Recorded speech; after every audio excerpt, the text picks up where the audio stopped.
What's on the horizon? The answers lie beyond the roads we know. We recognize that energy demand is growing and the world needs lower carbon solutions to keep up. At Chevron, we're working to find new ways forward through investments and partnerships in innovative solutions like renewable natural gas from cow waste, hydrogen-fueled transportation, and carbon capture. We may not know just what lies ahead, but it's only human to search for it.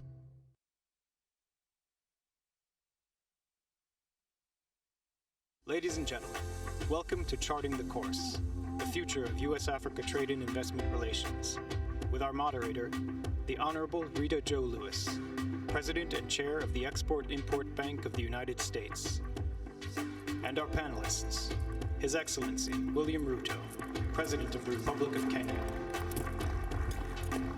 His Excellency Aziz Akhannouche, Prime Minister of the Kingdom of Morocco, Alfred Kelly Jr., Chairman and Chief Executive Officer of Visa Inc., Tony Elumelu, Chairman of the United Bank for Africa, UBA Group, Wamkele Mene, Secretary General of the African Continental Free Trade Area Secretariat, the Honorable Catherine Tai, U.S. Trade Representative.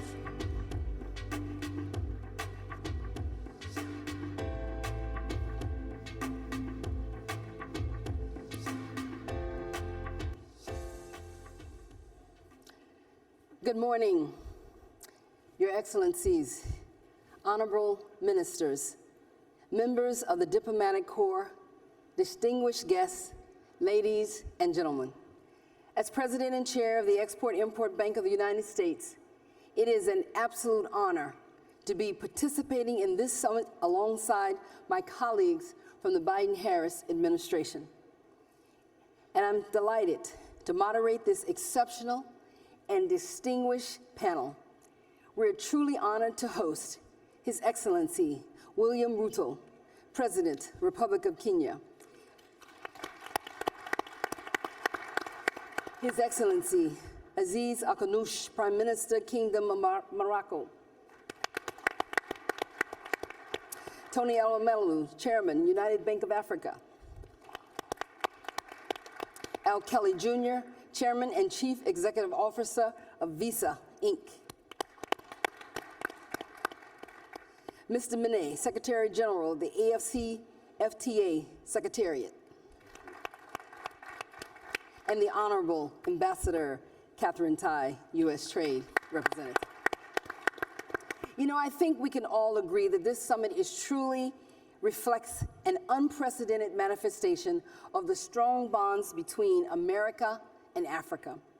You know, in strengthening this bond, trade and investment between Africa and America are at the heart of more prosperity for Africa, and a just world needs more prosperity in Africa. Trade and investment leads to economic growth and job creation, and this is the reason we're here today.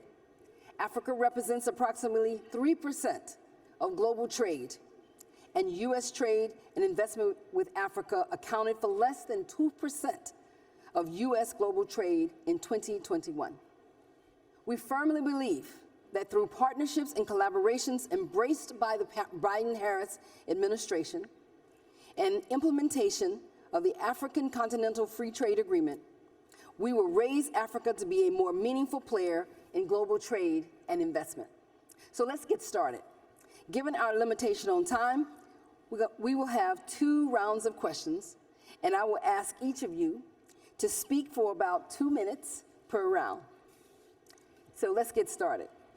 What opportunities do each of your countries or organizations see to deepen trade and investment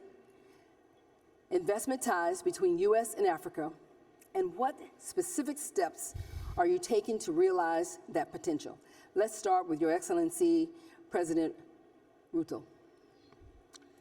Thank you very much. As you have said, this is a very important fora for the continent of Africa and the U.S.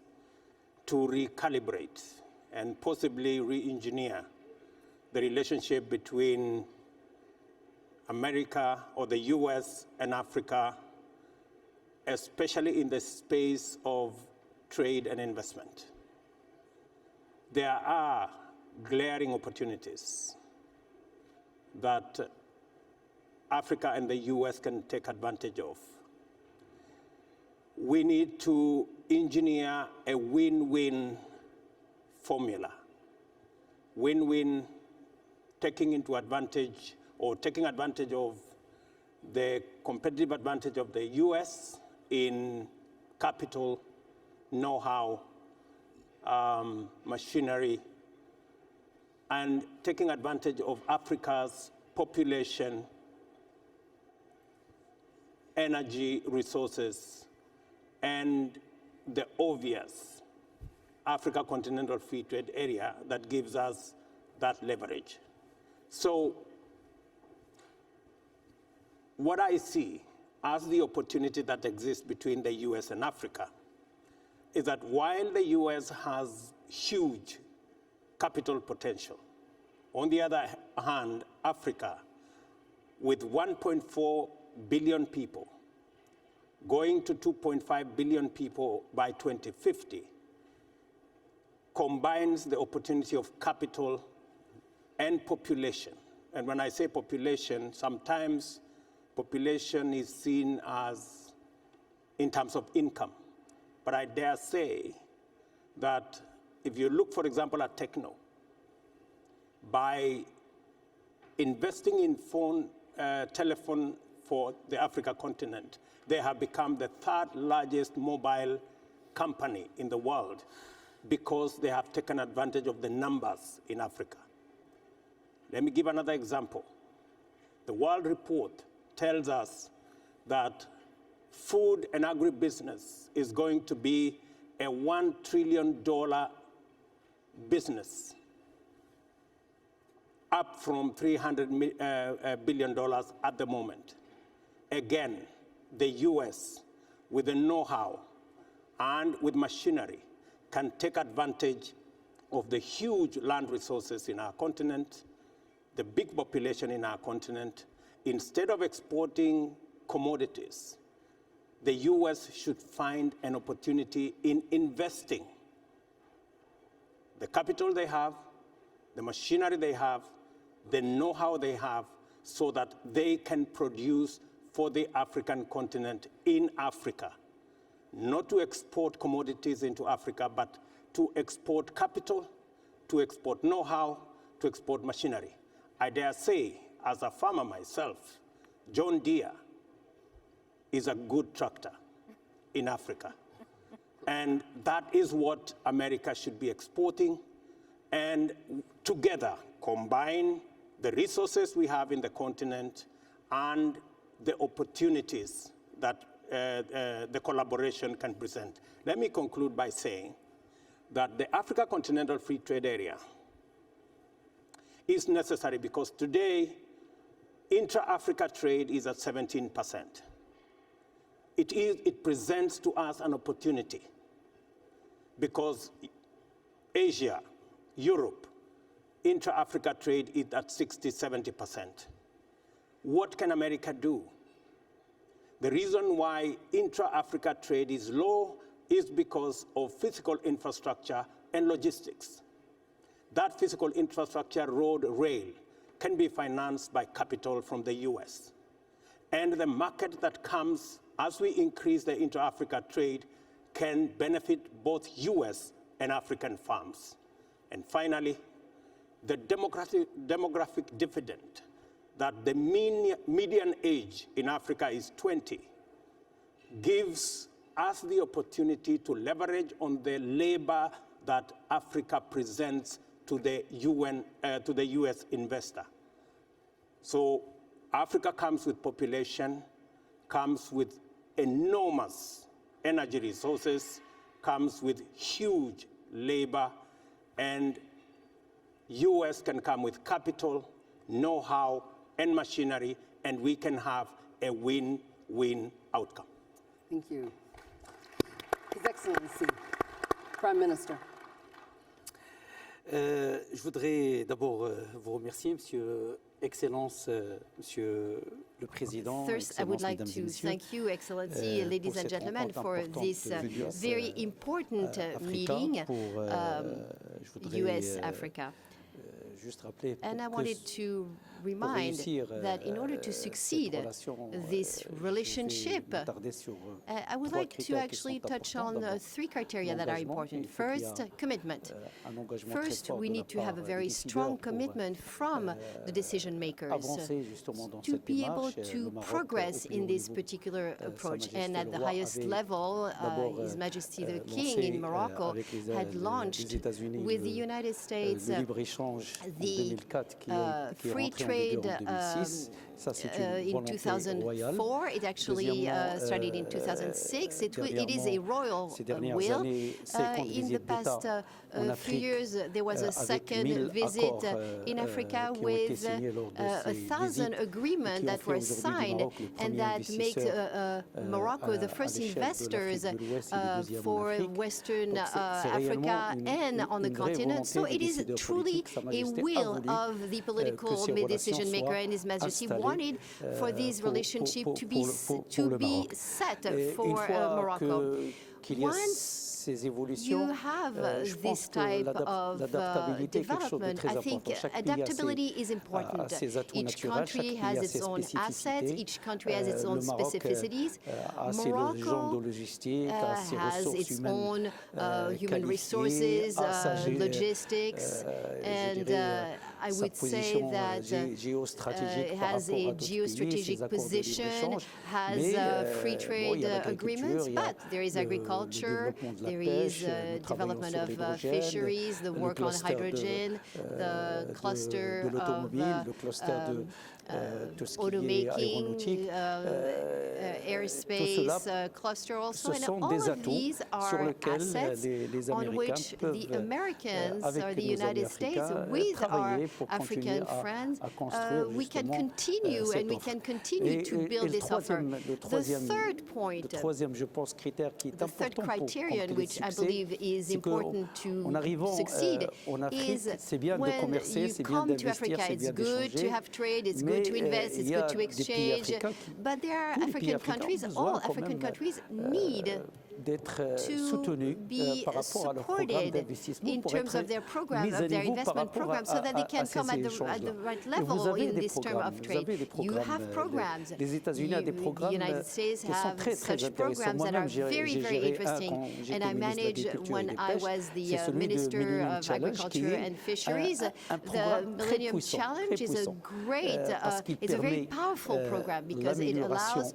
to improve governance, and then there is a mode of governance that's very specific that can help countries to make progress. And second, it brings truly advantages and beneficial effects on the local population. And this is extremely important. And I know that there are a lot of programs that are important. Everybody will see what is the development program that suits them, but we cannot have trade and facilitate investment and so on if you do not have an upgrade of some infrastructures, as the President of Kenya said, or if you do not have support programs that exist and on which the United States have to realize that they have very powerful programs that can bring a lot. And I've seen this with the fishermen, and it can transform lives locally. Mr. Tony, Mr.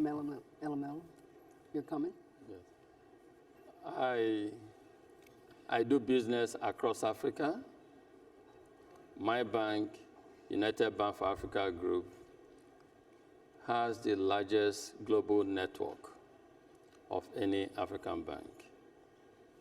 What we do is essentially strong in the area of trade. We focus hugely on trade in Africa, in Dubai, in Paris, in London, and here in America. We see huge demands from clients. but we also see obstacles and barriers to trade.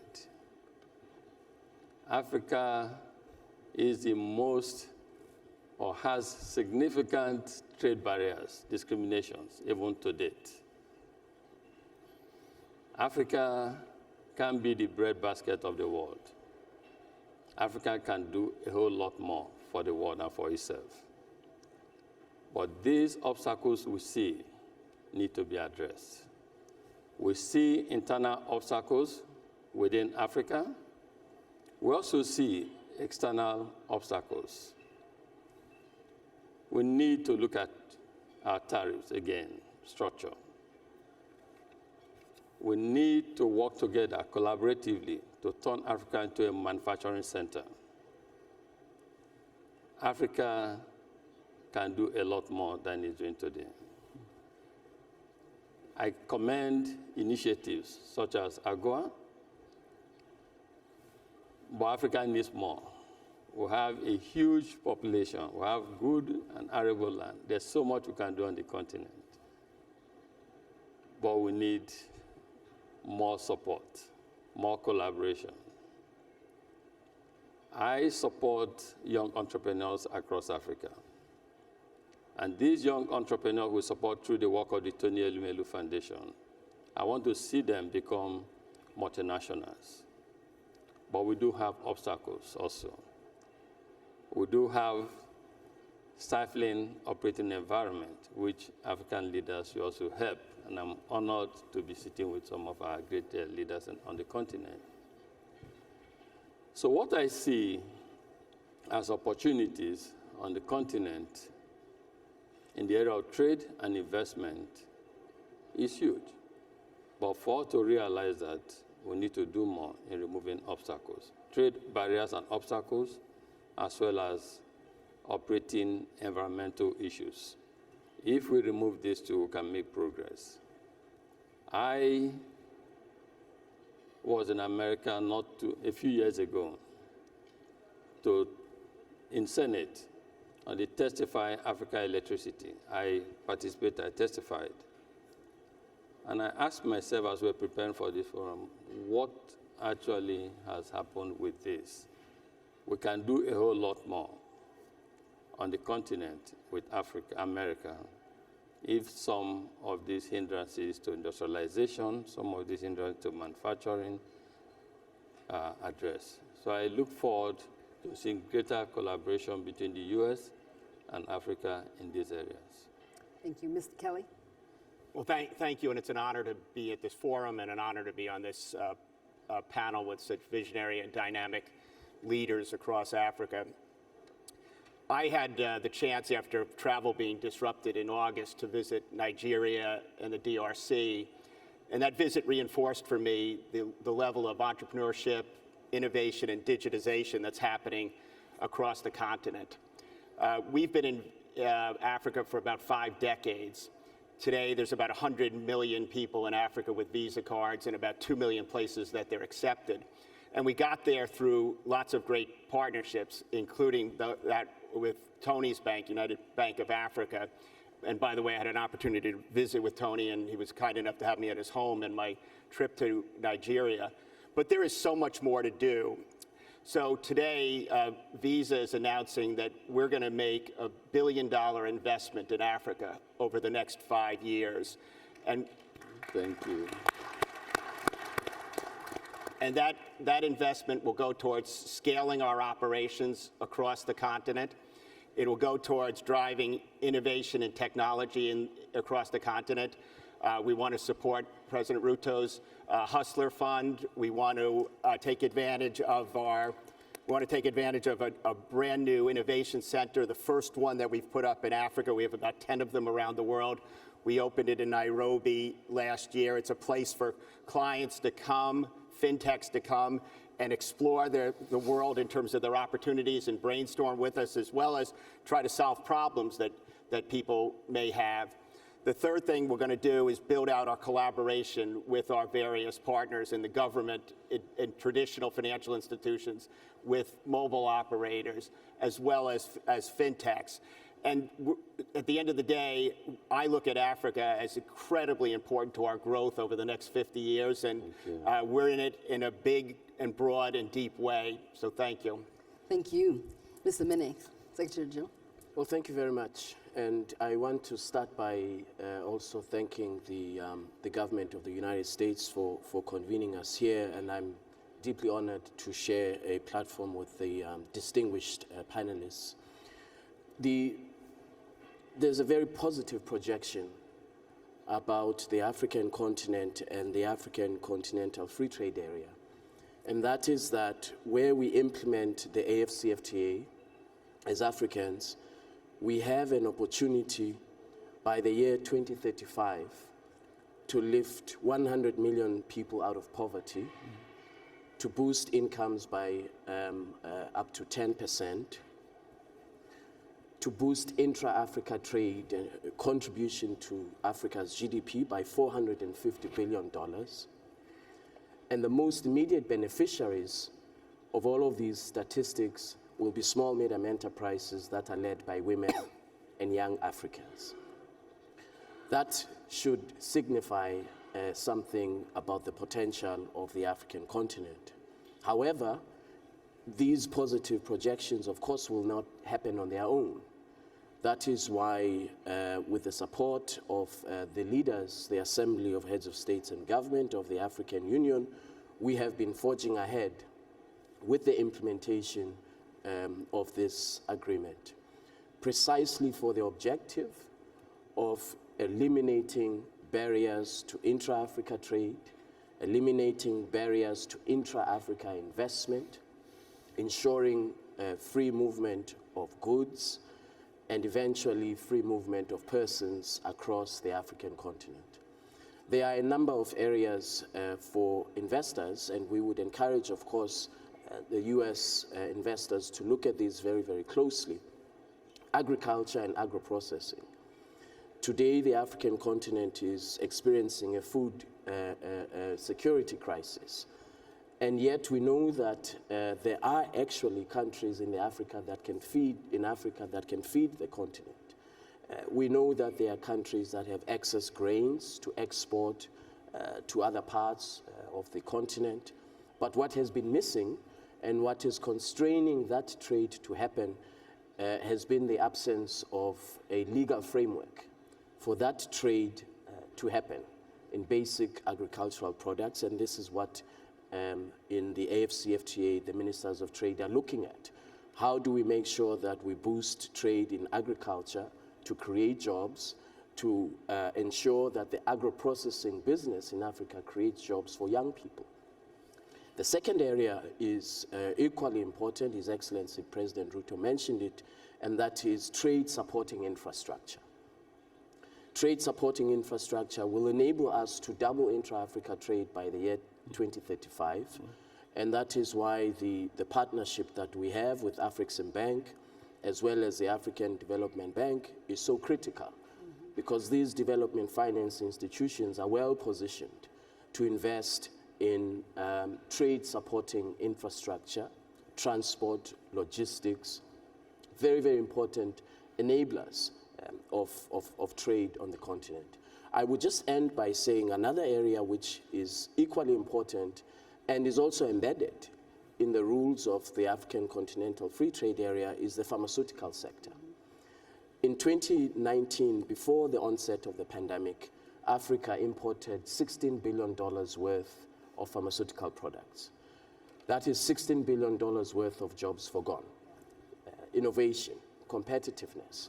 And so the pharmaceutical sector in Africa presents an opportunity not only to address the public health imperatives of Africa, which is important, not only to address the question of access to public health, but also to advance industrialization in Africa.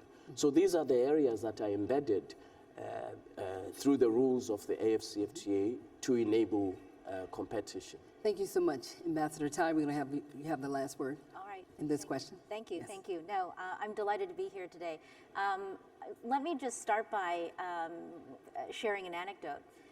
In September, I had the honor and the privilege to travel to Nairobi for President Ruto's inauguration, leading the presidential delegation on behalf of President Biden. So I met you on your first day as president. And because of that trip, I appreciate that something that President Ruto and President Biden have very much in common is a vision for building our respective economies up from the bottom up. I think that this is a profound convergence in terms of visions. What I also heard at President Ruto's inauguration is, I believe, a campaign slogan of yours, President Ruto, which is that every hustle matters. Yes. And that President Ruto is the original hustler. Yeah. He hustles. He took time on his inauguration day to meet with me in the U.S. delegation and do work. I'm just tremendously inspired by that. Mr. Prime Minister, we see the hustlers from Morocco on the football field on TV. I would like to wish you good luck later today. Also, a tremendous inspiration and pride for the continent. And to the titans of industry and the financial sector at the end of this row, I just want to let you know, on my trip to Nairobi, I was able to do the thing that Americans love to do, which is to go shopping, thanks to both of you. You know, and I think that there is this tremendous amount of opportunity. Let me bring this back then to my friend Wamkele, Secretary Mene here. In terms of the concrete steps that we are taking, yes, AGOA is foundational in terms of the U.S. economic engagement with the entire continent. We know it's not enough, and we know that it can be better. We know that investment needs to be a part of it. The MOU that Secretary Mene and I are going to sign will create an additional platform to ensure that our engagement is locked in and supportive of this tremendously important and visionary work under the AFCFTA to integrate Africa with itself.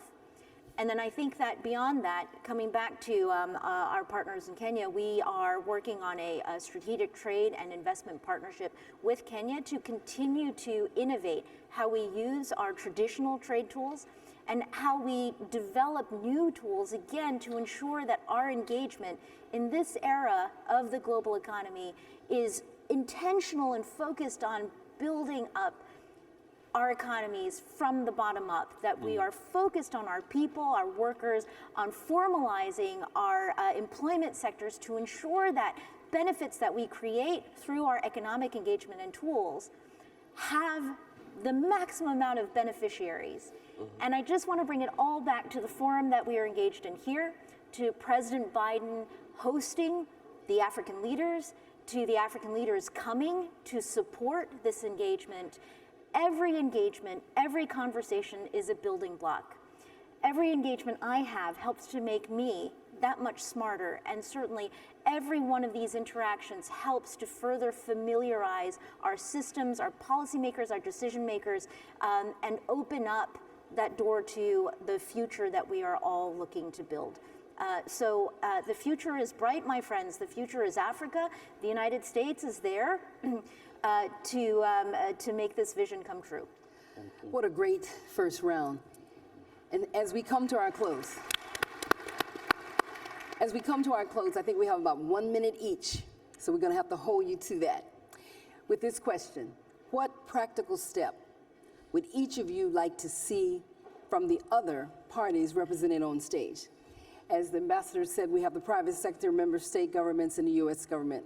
And so to best realize the potential to boost trade and investment between the United States and Africa over the next decade, including promoting the AFCFTA. Ambassador Tao, let's start with you. Okay, whether it's on a personal level or on a work level, I think you've got to respect the hustle. Embody the hustle, and then make possible the future for the hustlers. Yes, Secretary General.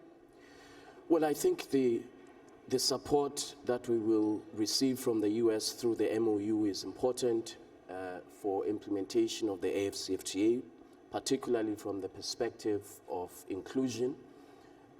the inclusion of small, medium enterprises to be enhanced as drivers of Africa's economic growth, creating opportunities for young people.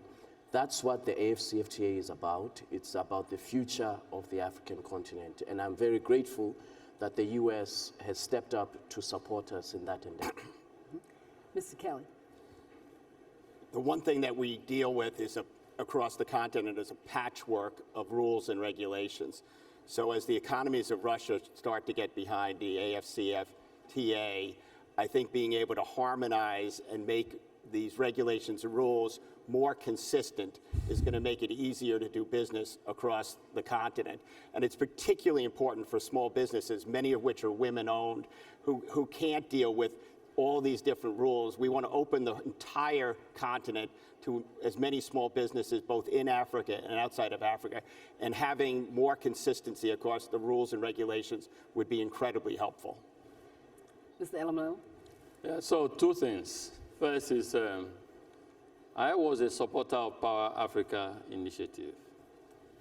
I testified in Senate on Electrify Africa bill. I asked myself today, where is this? So as we are here in America, we're talking about opportunities, we're talking about trade and investments. I'd like to use this opportunity to call on the Biden administration to please revisit the Power Africa initiative. Power is important to us on the continent. We generate, our pollution on the continent is almost less than 2%. Yet we have the biggest power deficit in the world. Africa cannot develop without improvement in access to electricity. Over 70% of our people do not have access to electricity. So if there's one singular thing we need to go back from this forum with, it is a new Marshall Plan for Africa on electricity. And that will open up the continent. And the second and last point is to our fellow private sector leaders here in America. I am an investor in America. I like Al because he does not only operate across the world, he also sees and feels the pulse of what's happening on the continent. We need to change the stereotype. We need to change the mindset. We need to understand in our boardrooms that Africa has opportunities, a country of 1.6 billion people. If you have 100 or 1,000 people bad, that should not paint all of Africa as being corrupt and being fraudulent. Let's change the mindset about Africa. Let's embrace Africa the way we embrace other parts of the world. Let's open up. There are some companies today that do not have, even app stores, certain apps, so you cannot even have access to certain facilities because you're based in Africa. That is modern day discrimination in the digital space. We need to correct that. Thank you. Thank you. Mr. Prime Minister.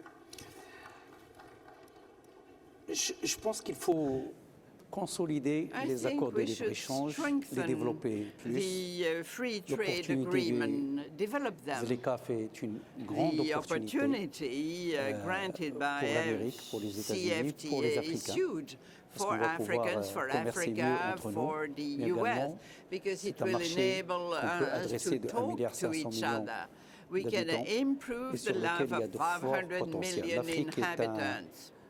Peut être le grenier de l'avenir pour le monde. Africa is the breadbasket of the world, and we have huge opportunities to develop our agriculture. Agriculture means development and investment. Il y a de grands enjeux pour l'électricité, pour l'énergie renouvelable, de grands enjeux pour l'eau, la rareté de l'eau, le développement de l'eau, l'irrigation. Tout cela représente un potentiel énorme qu'on peut retrouver en Afrique. Et je pense que merci pour ce genre de rencontre parce que ça permet d'abord de se connaître, de faire avancer les choses. Il y a eu une réunion avant à Marrakech. We had a previous meeting in Marrakesh in preparation for this one, and I hope we'll have other meetings in other countries. The better we know each other, the better politicians know each other, the better we'll be able to make progress. His Excellency, Mr. President, we'll let you have the last word. Thank you very much. I think contextualizing this conversation, there are things that we need to do as leaders, as countries, as our continent, and there are things that our good friends from the US need to do. Kenya, for example, is a democratic country, just like America. I'm the 5th elected president in Kenya, democratically elected, and my competitor, who ran against me 2 months ago, is in this meeting to demonstrate that we are a democratic country. My predecessor, President Kenyatta, is representing me, although he did not support me. He is representing me in EAC on the talks in DRC and Ethiopia. That is the kind of democracy we are developing.